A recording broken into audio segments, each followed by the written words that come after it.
existe um risco oculto por trás das empresas do setor elétrico, mesmo que essa seja uma das melhores pagadoras de dividendos do Brasil. O que é que está acontecendo com esse setor? E principalmente, qual é a melhor empresa do setor elétrico para investir hoje pensando em dividendos no Brasil? É isso que a gente vai ver no vídeo de hoje.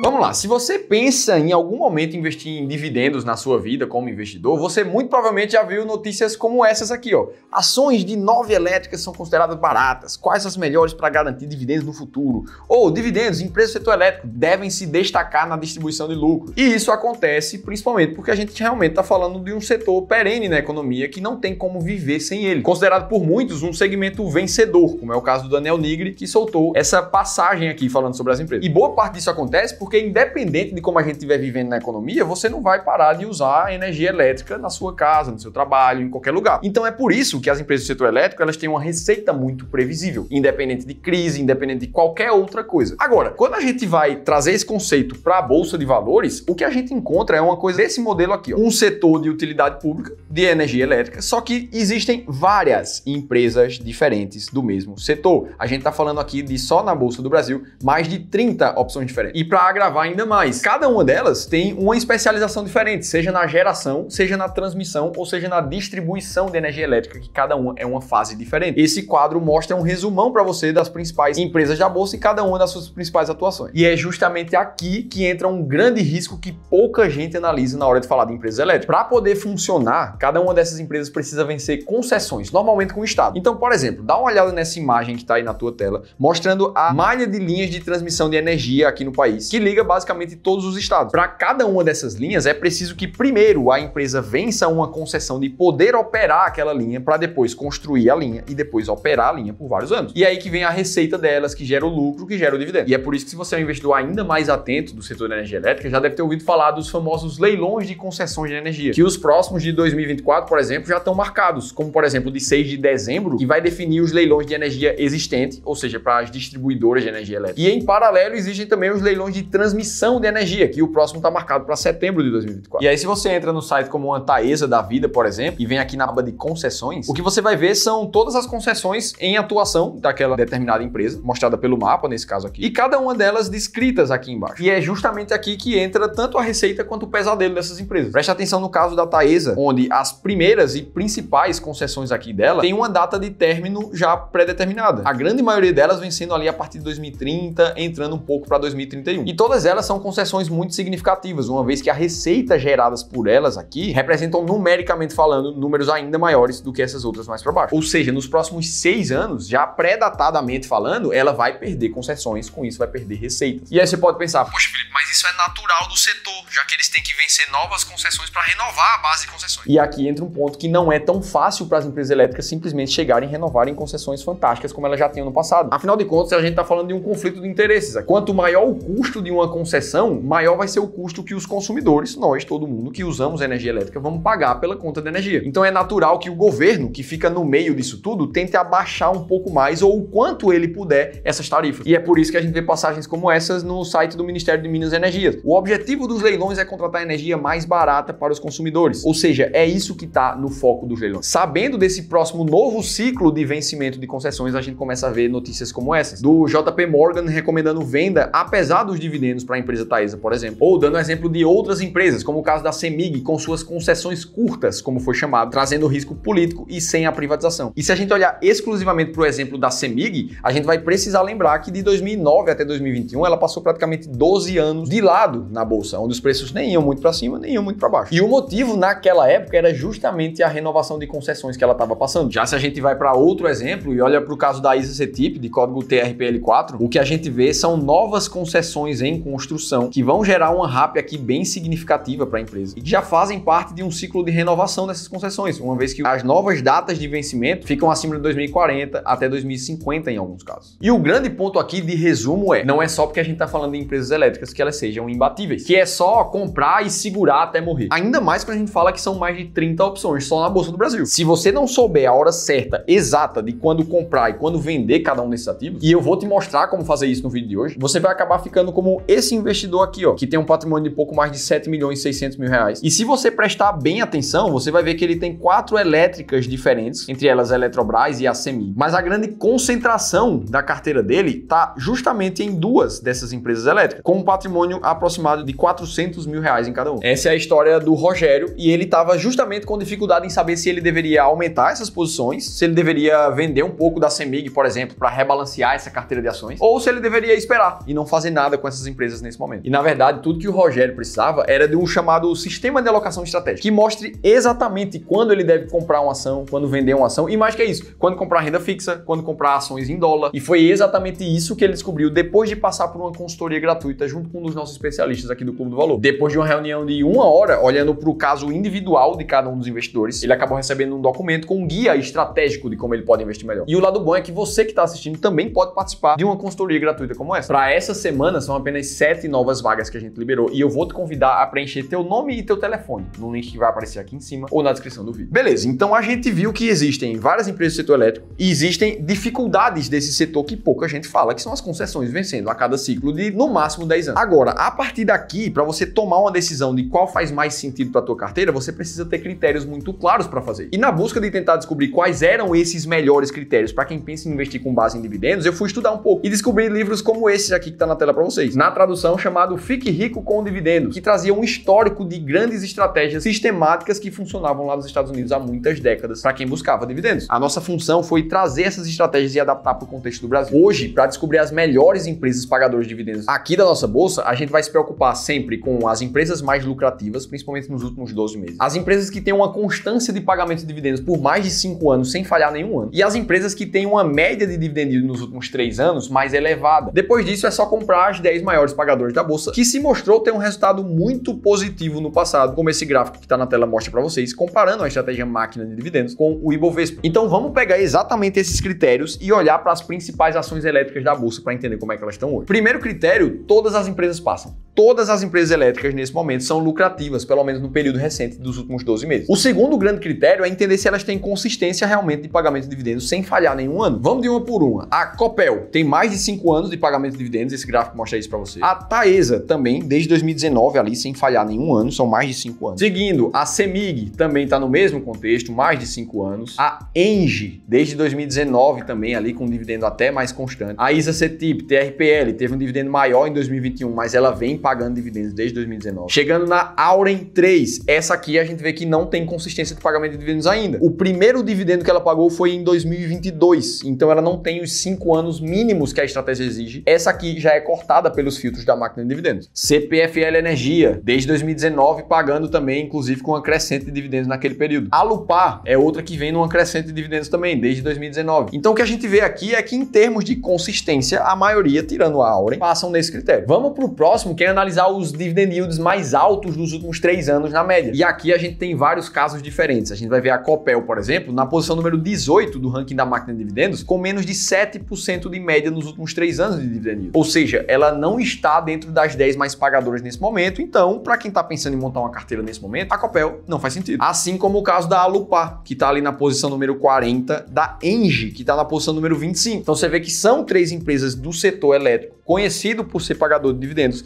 mas essas não fazem sentido para o momento atual. E antes de te revelar as outras, que algumas estão dentro das 10 maiores pagadoras, para quem quiser se aprofundar ainda mais na estratégia máquina de dividendos e conhecer 7 outras empresas de outros setores que não só o elétrico, que estão atualmente dentro das 10 mais pagadoras da bolsa, eu vou te convidar a baixar um e-book que eu mesmo escrevi te contando tudo isso, num link aqui em cima ou na descrição do vídeo. E aí daqui a gente segue. A TRPL, ISA-CETIP, está na posição número 20, média de dividend yield um pouco mais de 6%. Até que a gente chega em 3 empresas que essas sim se destacam por serem boas pagadoras de dividendos no momento. A Taesa, com mais de 11% de dividend yield, a CEMIG com quase 10% e a CPFE com quase 11% de média nos últimos 3 anos. Então, analisando junto à estratégia máquina de dividendos, a gente tem 3, claramente, empresas do setor elétrico que são mais positivas para quem pensa em dividendos. Então, assim, você consegue ter respostas muito claras, baseado em estratégias muito claras. E pensando em te ajudar ainda mais, se você quiser entender qual é o banco mais barato da Bolsa do Brasil hoje, você precisa assistir esse outro vídeo aqui que eu te contei isso tudo em detalhes. Vou estar te esperando por lá.